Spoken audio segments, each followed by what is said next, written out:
আমাদের আজকে একটা জিনিস কিনা আছে। দ্যাট ইজ আমাদের এই জিনিসটা কিনে হয়েছে গাইস। আমরা আগে খুলে নেই। শেখ হাসিনা সরকারের পতনের 1 মাস পূর্তি উপলক্ষে শহীদদের স্মরণে বৃহস্পতিবার 5 সেপ্টেম্বর শহীদ মার্চ কর্মসূচি পালন করবে বৈষম্য বিরোধী ছাত্র আন্দোলন।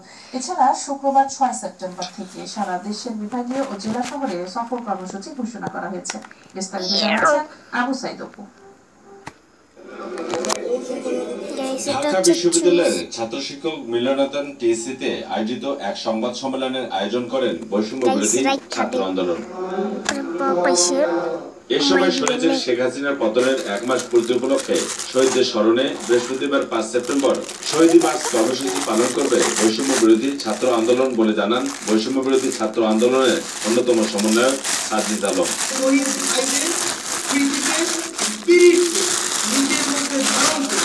আমার ওই যে আহত ভাইগুলো এখনো হাসপাতালে বিছানায় কাঁদছে।